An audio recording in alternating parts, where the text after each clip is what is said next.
अगर आपने इस वीडियो पे क्लिक किया है तो आपने बिल्कुल सही वीडियो पे क्लिक किया है, क्योंकि ये वही चैप्टर है जिससे बहुत सारे ऑब्जेक्टिव क्वेश्चन आपके एग्जाम में पूछे जा रहे हैं, चाहे आईटी हो, नीट हो, चाहे वो आपका एग्जाम क्लास 11 का ही क्यों ना हो। ऑब्जेक्टिव क्वेश्चन इससे ना ऐसा हो नहीं पाए। चैप्टर नंबर 4 है आपकी केमिस्ट्री का, जिसमें आज की इस वीडियो में हम इस चैप्टर के सभी एग्जाम के लिए महत्वपूर्ण मोस्ट ऑब्जेक्टिव क्वेश्चन देखेंगे, आपको सभी एक्सप्लेन भी करेंगे, साथ साथ आपको कुछ ऑब्जेक्टिव क्वेश्चन जिसमें बच्चे ज्यादातर कंफ्यूज रहते हैं वो भी हम आपको उसकी ट्रिक भी बताएंगे जिससे आसानी से कर लोगे।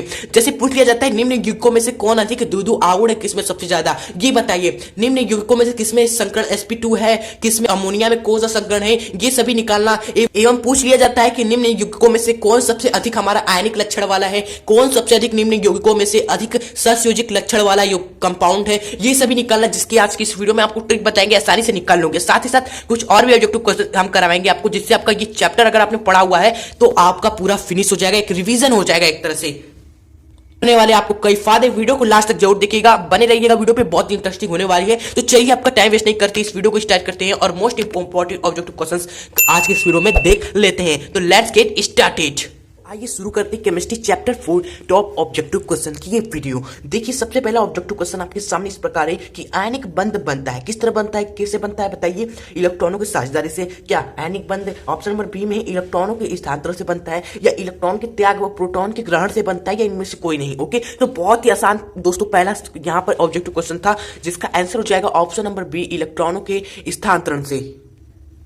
देखिए कोई भी आयनिक बंध बनता है तो उसमें इलेक्ट्रॉन क्या हो जाते हैं, पूरी तरह से स्थानांतरित हो जाते हैं। स्थानांतरित यानी कि ट्रांसफर हो जाते हैं। जैसे NaCl ही देख लीजिए, NaCl में क्या होता है, NaCl में एक हमारा Na होता है जिसके पास क्या होते हैं, 12तम कक्षा में 1 इलेक्ट्रॉन होते हैं, एक हमारा Cl होता है जिसके 12तम कक्षा में हमारे कितने इलेक्ट्रॉन होते हैं, 7 इलेक्ट्रॉन होते हैं। ओके, तो यहाँ पर करना क्या होता है कि Cl को 1 इलेक्ट्रॉन चाहिए होते हैं, तभी ना उसका अष्टक पूरा हो जाएगा। तो यहाँ पर Na क्या करता है, 1 इलेक्ट्रॉन Cl को यहाँ पर पूरी तरह से स्थानांतरित कर देता है अपने यहाँ से। ओके, तो जैसे ही 1 इलेक्ट्रॉन ये दे देता है तो Na+ बनता है, यहाँ पर ये Cl- बनता है, और यही दोनों मिलकर हमारे क्या बनाते हैं, NaCl बनाते हैं, जो कि नमक होता है, और आयनिक बंध इनके बीच में बनता है। कैसे, क्यों, क्योंकि ये इलेक्ट्रॉन का पूरी तरह से स्थानांतरित आयनिक कर देता है। ओके, तो जहां भी इलेक्ट्रॉन का स्थानांतरित होगा वहां आयनिक बंध बनता है, समझ गए।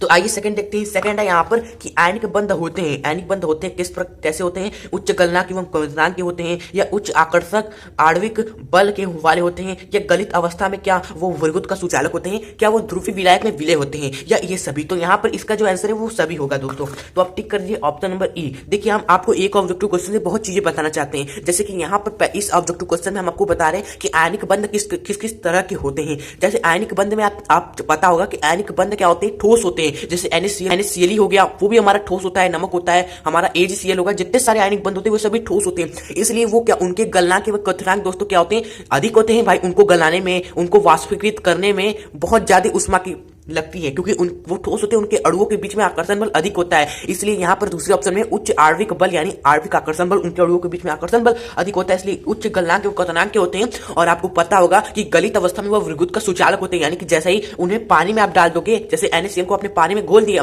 तो वो गल गया, गलने के बाद आप उसमें करंट फ्लो होता है कि नहीं, हाँ होता है, क्योंकि जब मुक्त आयन पानी आ जाते हैं और वही क्या करते हैं, सुचालक करते हैं विद्युत का। और ध्रुवीय दोस्तों, ध्रुवीय विलायक में विलय होते हैं। ध्रुवीय विलायक जैसे जली हो गया, ध्रुवीय विलायक को हम जल भी कहते हैं, तो उसमें विलय होते हैं, हाँ बिल्कुल होते हैं। हमने NaCl को डाला जो कि आयनिक यौगिक हमारा वो मिल गया, तो ऑप्शन नंबर डी ई आप मारोगे यहाँ पर दूसरे का, ये सभी हमारे क्या होते हैं, आयनिक बंध में गुण होते हैं। ओके, तो ये आप याद कर लो किस तरह भी क्वेश्चन ऑब्जेक्टिव क्वेश्चन आज आ सकता है आपके एग्जाम में। ओके, तीसरा ऑब्जेक्टिव क्वेश्चन है यहाँ पर सहसंयोजक बंध बनता है। तो 4 ऑप्शन है, बताइए किस तरह बनता है। तो यहाँ पर ऑप्शन नंबर आप मारेंगे, यहाँ पर ऑप्शन नंबर ए, इलेक्ट्रॉनों की साझेदारी से। दोस्तों आपको पता होगा कि यहाँ पर जो हमारा आयनिक बंध बनता है वह हमारा इलेक्ट्रॉनों के स्थानांतरण से बनता है, हाँ बनता है। लेकिन जो हमारा सहसंयोजक बंध होता है यह हमारा इलेक्ट्रॉन के स्थानांतरण से नहीं, ये इलेक्ट्रॉन के साझेदारी से बनता है। यानी कि अगर एक इलेक्ट्रॉन पहला तत्व देगा ना तो दूसरा तत्व भी 1 इलेक्ट्रॉन देगा, यही होता है साझेदारी। लेकिन स्थानांतरित में पहला तत्व 1 इलेक्ट्रॉन दे देगा तो वो तो दे देगा, उसको कुछ मिलेगा नहीं। ओके, जैसे कि एक हम उदाहरण लेते हैं, यहाँ पर हमारा हो गया यहाँ पर HCl। ओके, तो यहाँ पर हाइड्रोजन के पास 1 होते हैं, हाँ होते हैं, और यहाँ पर क्लोरीन के पास तो हमारे कितने होते हैं, 7 होते हैं। तो यहाँ पर 7 हमने इसको बना दिया। अब देखिए हाइड्रोजन को भी अपने 12तम कक्षा में कितने इलेक्ट्रॉन चाहिए होते हैं, 2 चाहिए होते हैं। क्लोरीन को कितने चाहिए होते हैं, 8 चाहिए होते हैं, लेकिन इसके पास 7 है, वो इसके पास 1 है। तो ये दोनों क्या करते हैं ना कि एक एक इलेक्ट्रॉन का साझा कर लेते हैं। हाइड्रोजन कहता है कि मुझे 2 इलेक्ट्रॉन पूरे करने के लिए तुमसे 1 इलेक्ट्रॉन चाहिए, तो ये 1 इलेक्ट्रॉन इससे ये ले लेता है, कोई दिक्कत नहीं, हाँ ले लिया। लेकिन क्लोरीन कहता है कि अरे मेरे पास मुझको भी 1 इलेक्ट्रॉन चाहिए, तभी ना मेरा भी अक्ष तक पूरा होगा। तो ये क्या कर लेता है, अब हाइड्रोजन का क्या कर लेता है, 1 इलेक्ट्रॉन ले लेता है। तो हाइड्रोजन ने इसका 1 इलेक्ट्रॉन लिया और क्लोरीन ने इस हाइड्रोजन का 1 इलेक्ट्रॉन लिया, और दोनों ने साझा कर लिया 1 इलेक्ट्रॉन का, और इनके बीच में कैसा बंध बन गया, इलेक्ट्रॉन का साझेदारी से बनने वाला बंध सहसंयोजक बंध बन गया। तो ये होता है सहसंयोजक बंध। आइए देखते हैं आगे जो हमारा क्वेश्चन है 4th, सहसंयोजक यौगिक में होते हैं। अब इसमें बताइए क्या होते हैं। जिस तरह आयनिक यौगिकों में हमने आपको बताया क्या सहसंयोजक यौगिक में उच्च गलनांक व क्वथनांक होते हैं। सहसंयोजक बंध में दोस्तों बिल्कुल उल्टा होता है क्या, आयनिक बंध से। जैसे कि आयनिक बंध में अगर आपका दिया हुआ है पहला गुण कि इसका उच्च गलनांक एवं क्वथनांक है, तो दोस्तों जो सहसंयोजक बंध का क्या होगा, निम्न गलनांक यानी कम होगा, निम्न गलनांक एवं क्वथनांक होगा। अगर इसके अंदर उच्च आकर्षण आणविक बल होता है तो उसमें निम्न आकर्षण आणविक बल होता है। अगर इसके अंदर गलित अवस्था में ये क्या करता है, विद्युत का सुचालक करता है, तो ये गलित अवस्था में विद्युत का क्या होता है, कुचालक होता है। अगर ये ध्रुवीय विलयन में विलय है तो ये दोस्तों ध्रुवीय विलायक में विलय नहीं होता है, अविलय होता है। तो बिल्कुल उल्टा होता है। तो यहां पर एक बात तो पक्की होगी कि ये ऑप्शन दोनों तो होंगे नहीं, क्योंकि हमें ये तो आयनिक बंध के गुण होते हैं। तो इसका अपोजिट यहां पर लिखा हुआ है निम्न गलनांक एवं क्वथनांक, चौथा का ऑप्शन पर भी आप टिक कर दोगे। तो ये हो गया दोस्तों 4th ऑब्जेक्टिव क्वेश्चन का आंसर। 5वां ऑब्जेक्टिव क्वेश्चन है यहाँ पर NH संकर्ण से संबंधित है कि NH3 में संकर्ण भी बताना है और हमें आबंध कोण भी बताना है। तो कैसे बताएंगे, सबसे पहले आप स्ट्रक्चर बनाना चाहिए। वैसे संकर्ण की एक वीडियो बनाई है यहाँ पर, जिसे हमने आपको ट्रिक भी बता रखा है संकर्ण निकालने की। ओके, आपको स्ट्रक्चर भी नहीं बनाना पड़ेगा। तो अगर आप सीखना चाहते हो तो उस वीडियो का लिंक आपको डिस्क्रिप्शन बॉक्स में मिल जाएगा, या यूट्यूब पर सर्च कर सकते हो, संकर्ण या हाइब्रिडेशन ट्रिक बाय एजुकेशन शास्त्र। ओके, तो यहाँ पर पहले इसका करते हैं आंसर। तो NH3 का स्ट्रक्चर बनाएंगे। तो यहाँ पर N नाइट्रोजन के बाद हम कक्षा में कितने होते हैं, 5 इलेक्ट्रॉन होते हैं। तो ये 5 इलेक्ट्रॉन बना दिए, और हाइड्रोजन यहाँ पर कितने हैं, 3 है। तो ये 3 हाइड्रोजन क्या करेंगे, एक एक इलेक्ट्रॉन का साझा कर लेंगे। तो ये 3 इलेक्ट्रॉन तो बंध बना लिए। ओके, बच गए कितने, 2 इलेक्ट्रॉन। ये क्या हो जाएंगे, हमारे लोन पेयर हो जाएंगे, अयुग्मित इलेक्ट्रॉन हो जाएंगे। ओके, तो सबसे पहले sp3 कौन सा संकरण है इसके अंदर, ये देखते हैं कितने बंध बनाया है नाइट्रोजन ने, 3 बंध बनाए हैं, और लोन पेयर कितने हैं, 1 है। 3 1 4 यानी कि sp3 संकरण इसके अंदर है। ओके, sp3 संकरण है, तो इसका मतलब इसके अंदर जो कोड बनेगा वो कितना बनेगा, 109 डिग्री कुछ 28 बनेगा। ओके, लेकिन आप देख रहे हो, अगर आप यही टिक मार देते, लेकिन यहां पर आप देख रहे हो लोन पेयर भी, अगर लोन पेयर नहीं होता तो आप यही टिक मार देते, लोन पेयर आ गया, तो इसका मतलब ये है कि जो उसका एंगल है उसी से थोड़ा सा कम क्या होगा, इसका राइट आबंध कोण होगा, क्योंकि लोन पेयर आ गया है जो प्रतिकर्षित करके थोड़ा सा आबंध कोण कम कर देगा। तो कौन सा ट्रिक मारेंगे हम यहाँ पर, sp3 संकरण होगा, और आबंध कोण 109 डिग्री 28 से थोड़ा सा हमारा कम होगा, यानी 107 के कुछ पास होगा, यही होगा। बाकी सब तो उससे ज्यादा या वही है। ओके, तो ये इस तरह आप इसका आंसर दे। तो दोस्तों 6वां MCQ है, K4FeCN का होल 6 में पाया जाता है सहसंयोजक बंध, आयनिक बंध, सहसंयोजक एवं आयनिक बंध, सहसंयोजक आयनिक बंध, उप सहसंयोजक बंध। तो ये बहुत ही अच्छा हमने यौगिक लिया हुआ है आपको बताने के लिए कि एग्जाम में कई बार आया हुआ है, आपसे पूछा जाएगा इसमें कौन सा बंध पाया जाता है। तो यही वो यौगिक है जिसमें तीनों बंध पाए जाते हैं। जी हाँ, सहसंयोजक बंध, आयनिक बंध एवं उप सहसंयोजक बंध तीनों पाए जाते हैं इसमें। आप देख सकते हो इसका स्ट्रक्चर, ध्यान से वीडियो को पॉज करके देखो, तीनों बंध आपको मिलेंगे इस कंपाउंड के रचना में। CH4 में कौन सा संकरण पाया जाता है। ओके, तो आप स्ट्रक्चर आपको पता ही हुआ CH4 का, देख रहे हो यहाँ पर जो कार्बन है वो 4 हाइड्रोजन से जुड़ा हुआ है, तो 4 होगा, और लोन पेयर तो कुछ है ही नहीं, तो यानी कुल अंक हमें कितना मिलेंगे, 4 मिलेंगे। तो और आपको बताना है कि बताइए इसमें संकरण कौन सा होगा कमेंट बॉक्स में। ओके, देखते हैं कौन सबसे पहले बताता है। आगे बढ़ते हैं। यहाँ पर वीडियो अच्छी लग रही हो, पसंद आ रही हो तो प्लीज लाइक जरूर करिएगा, और अपने दोस्तों को भी ये वीडियो शेयर करें ताकि वो भी हमारे इस वीडियो का फायदा उठाते रहें। ओके, और चैनल पे नहीं हो तो सब्सक्राइब भी कर दीजिएगा। तो आइए देखते हैं 7वां MCQ, इसका भी आंसर अब दीजिए। इसमें भी संकरण पूछा हुआ है। क्या पूछा हुआ है, निम्नलिखित में से कौन से यौगिक में sp2 संकरण पाया जाता है। तो कौन से यौगिक है इसमें जिसमें sp2 संकरण पाया जाता है। तो भाई संकरण निकालने का एक ही तरीका है, या तो आप ट्रिक लगा दो जो कि इस वीडियो में बताया है हमने, तो ट्रिक आप सीख लो अगर आपको सीखना है। बाकी जो हम निकालने जा रहे हैं वो हम स्ट्रक्चर बना के निकालेंगे। तो यहाँ पर कार्बन है और ऑक्सीजन है, यहाँ पर इस तरफ CO2 के स्ट्रक्चर है। ओके, तो C कितने बंध बना, कितने तत्वों से बंध बना हुआ, 1 एवं 2। तो 2 यानी कि 2 अंक आया इसके अंदर, लोन पेयर भी कुछ नहीं, यानी 2 अंक से मतलब क्या है, sp, S का 1 पी का एक, दोनों मिलकर 2 बनेंगे। तो sp इसके अंदर संकरण है, लेकिन हमसे पूछा क्या है sp2 संकरण किसमें। अब आइए देखते हैं SO3 में। तो ये हमारा S होता है और इस तरह हमारे ऑक्सीजन इससे जुड़े होते हैं। ओके, तो कितने तत्व से जुड़ा हुआ है? 3 तत्व से जुड़ा हुआ है। 3 का मतलब क्या होता है कि एक S ले लो और P 2 लो, तब आपको 3 मिलेगा। यानी कि यही वो तत्व है जिसमें कौन सा संकरण पाया जाता है? sp2 संकरण पाया जाता है। तो ऑप्शन नंबर बी आप टिक मार दोगे। ओके, तो आइए आगे बढ़ते हैं। 8वां, आई होप आपने भी यही टिक किया होगा। 8वां MCQ है, कौन सा यौगिक है जो ध्रुवीय है वह केंद्रीय परमाणु पर sp2 संकरण है। ओके, तो यहाँ पर आई होप आपको पता होगा ध्रुवी क्या होता है। देखिए ये वाला क्वेश्चन क्या है, ध्रुवी से संबंधित, यानी आपको पहले निकालना पड़ेगा कि कौन सा यौगिक क्या इसमें से ध्रुवी है, और फिर आपको देखना पड़ेगा जो ध्रुवी है क्या उसके केंद्रीय परमाणु में sp2 संकरण है, तो वही आपका आंसर होगा। तो ये आईटी का क्वेश्चन है, आप देख रहे हो। उससे पहले आपको इस क्वेश्चन को करने से पहले आपको ये क्वेश्चन आपको करा देते हैं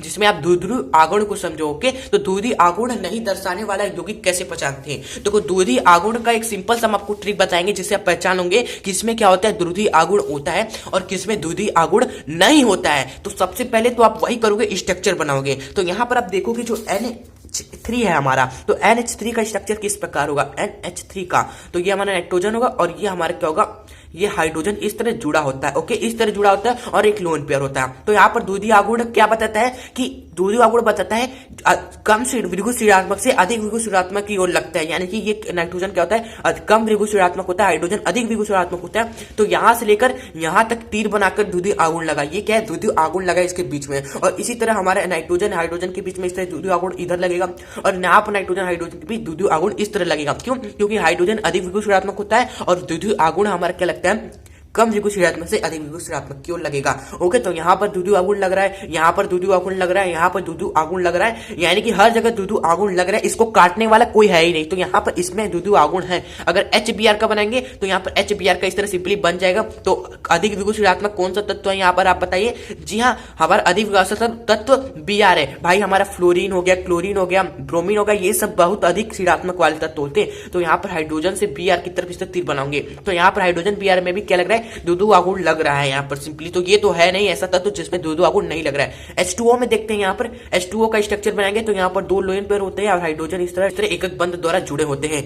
अधिक विद्युत ऋणात्मक कौन सा तत्व होता है? हाइड्रोजन होता है। ऑक्सीजन हाइड्रोजन में तो द्विध्रुव आगुण इस तरह लगेगा, यानी कि यहाँ पर भी द्विध्रुव आगुण लग रहा है, इसको काटने वाला कोई नहीं है। तो ये भी हमारा फेल हो गया। अब CCl4 का देखते हैं। तो कार्बन बीच में रहता है और Cl4 को अब क्या करें, CH4 आपको पता है ना, इस तरह बनता है, चारों तरफ हाइड्रोजन लग जाते हैं। सेम उसी तरह Cl4 भी हमारे इसके चारों तरफ इस तरह लग जाएगा। ओके, तो हमने आपको अभी भी बताया कि फ्लोरीन, क्लोरीन, बोबिन ये सब अधिक विद्युत ऋणात्मक वाले तत्व होते हैं। तो यहाँ पर द्विध्रुव आगुण इस तरह लगेगा, यानी कार्बन के इधर की ओर जाएगा द्विध्रुव आगुण, यहाँ से इधर की ओर द्विध्रुव आगुण, यहाँ से इधर की ओर और यहाँ से इधर की ओर। क्या आप बताइए क्या इसके अंदर द्विध्रुव आगुण लग रहा है? हाँ सर लग रहा है। यहाँ पर देखिए इस तरह, यहाँ पर देखिए इस तरह लग रहा है, लेकिन हम कहेंगे दोस्तों इसमें द्विध्रुव आगुण नहीं लग रहा है। अरे सर आपने कैसे बताया? देखिए यहाँ पर इन सभी को द्विध्रुव आगुण को काटने वाला कोई नहीं था, लेकिन यहाँ पर इसको काटने वाला है। जैसे कि आप देख रहे हो इधर की ओर एक द्विध्रुव आगुण है और इसके जस्ट विपरीत एक द्विध्रुव आगुण है, और ये दोनों एक दूसरे को क्या कर देंगे, काट देंगे। आपको पता है ना, अगर आप किसी वस्तु पर इधर 5 न्यूटन का बल लगाओगे और इधर पीछे की ओर भी 5 न्यूटन का बल लगाओगे तो ये एक दूसरे को क्या करेंगे, काट देंगे। वस्तु हिलेगी भी नहीं, इसका मतलब वस्तु पर बल ही नहीं लग रहा है, इस तरह लगेगा। इसी तरह यहाँ पर एक द्विध्रुव आगुण इधर है, इसके विपरीत भी है तो ये इसको काट देगा। और इसी तरह यहाँ पर एक द्विध्रुव आगुण है और इसके विपरीत भी है, तो विपरीत चीजें आपस में कट जाती है तो ये भी कट जाएगा। ओके, तो यहाँ पर ऑप्शन नंबर डी होगा राइट, क्योंकि इसके बीच में यहाँ पर द्विध्रुव आगुण है लेकिन सभी एक दूसरे को काट दे रहे हैं, जैसा लग रहा है द्विध्रुव आगुण है ही नहीं यहाँ पर। तो ऑप्शन नंबर डी इस तरह आप टिक मारोगे तो द्विध्रुव आगुण इस तरह आप निकालोगे आसानी से, बिल्कुल अच्छे से स्ट्रक्चर बनाकर। ओके, इसी तरह ये वाला क्वेश्चन देखिए, इसमें भी पूछा यौगिक में द्विध्रुव आगुण है एवं केंद्रीय परमाणु पे sp2 संकरण है। तो यहाँ पर हम कैसे पता करेंगे कौन सा यौगिक है जो ध्रुवीय भी है और इसके केंद्रीय परमाणु में sp2 संकरण है? तो पहले देखिए किसमें sp2 संकरण है। ओके, तो कैसे पता करेंगे? यहाँ पर आप ट्रिक भी लगा सकते हो और यहाँ पर आप क्या लगा सकते हो, इस तरह स्ट्रक्चर भी बना सकते हो। ओके, तो यहाँ पर हम देखते हैं पहले इसका BF3 में स्ट्रक्चर देखते हैं। ओके, तो BF3 का हमारा स्ट्रक्चर किस तरह होता है, बेरियम होता है और इसके 3 क्या होते हैं, इस तरह हमारे ये फ्लोरीन जुड़े होते हैं। ओके, इसमें देखते हैं यहाँ पर कार्बन, हाइड्रोजन एवं ऑक्सीजन के बीच में, तो ये कार्बन होता है बीच में, ये ऑक्सीजन होते हैं यहाँ पर, और यहाँ पर एक हाइड्रोजन इस तरह जुड़ा होता है। ओके, तो केंद्रीय परमाणु तो हमारा कार्बन है, कितना बंध बना है, कितने तत्वों के साथ, 1 2 3 का मतलब क्या होता है, sp2 संकरण होता है, यानी कि यही वो तत्व जिसमें sp2 संकरण है। ओके, और बाकी अगर आप देखोगे तो ये ध्रुवी भी है। कैसे? देखिए यहाँ पर आप देखोगे तो अधिक विभुज ऋणात्मक तो ऑक्सीजन है, तो इधर की ओर क्या लगेगा, दो आगुण लगेगा और ऊपर भी लगेगा। तो आप कहोगे सर ये दोनों क्या विपरीत है तो एक दूसरे को काट देंगे, लेकिन ये हमारा है इसके विपरीत कोई नहीं, इसको काटने वाला कोई नहीं है, यानी कि कुछ दो आगुण इसमें है, इसको पूरी तरह से ये खत्म नहीं हुआ है। तो ये sp2 संकर भी है,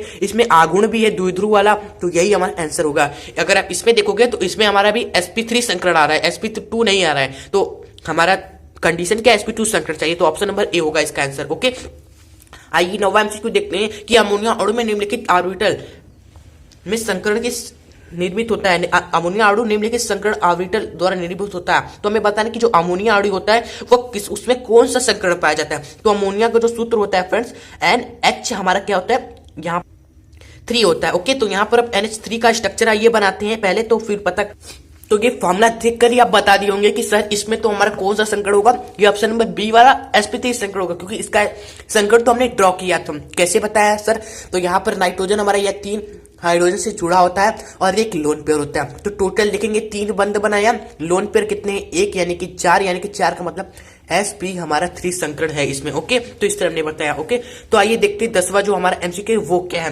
द्विध्रुव आगुण नहीं दर्शाने वाले जो कि हमने आपको करा दिया है CCl4 में ही द्विध्रुव आगुण नहीं होता है, क्योंकि 4 द्विध्रुव आगुण जो कि कट जाती हैं क्योंकि एक दूसरे के विपरीत होते हैं। 11वां देखते हैं NaCl, KCl, RbCl में अधिक किसमें आयनिक बंध लक्षण सबसे अधिक व सहसंयोजक बंध लक्षण सबसे अधिक होता है। ओके, तो ये कैसे बताया जाता है कि आयनिक लक्षण एवं जो सहसंयोजक बंध के लक्षण किसमें कम होते हैं किसमें अधिक होते हैं, ये कैसे बताया जाता है, कोई भी कंपाउंड देगा। तो ये एग्जाम में क्वेश्चन इस तरह के बहुत पूछे जाते हैं। तो देखिए उसकी ट्रिक क्या होती है, कैसे आपको सॉल्व करना है कि आपको देख लेना है जो परमाणु अणु है ये सभी, इसमें आपको देख लेना है धनायन का आकार।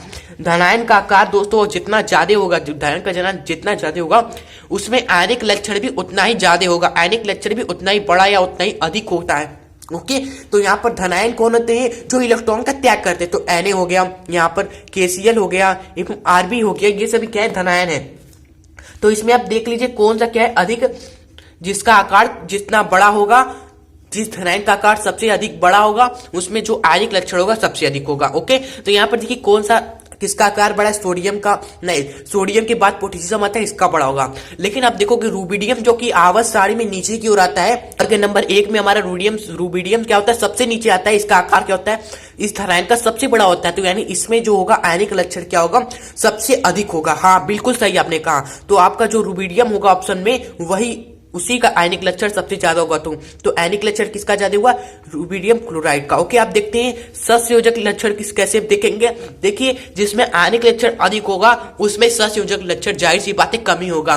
तो यहाँ पर सबसे बड़ा जिसका धनायन का आकार है उसमें आयनिक लक्षण सबसे ज्यादा है, हाँ उसमें सबसे ज्यादा है, लेकिन उसमें क्या होगा, सहसंयोजक लक्षण क्या होगा, सबसे कम होगा। यहाँ पर लिखिए सबसे यहाँ पर कम होगा आयनिक लक्षण, सहसंयोजक लक्षण यहाँ पर ओके सबसे कम होगा। लेकिन हमसे पूछा किसमें सबसे अधिक होगा, तो आप खुद ही दिमाग लगाइए, जिसका आकार सबसे बड़ा है उसमें सहसंयोजक लक्षण सबसे कम है, यानी जिसका आकार सबसे छोटा है उसमें सहसंयोजक लक्षण सबसे अधिक होगा।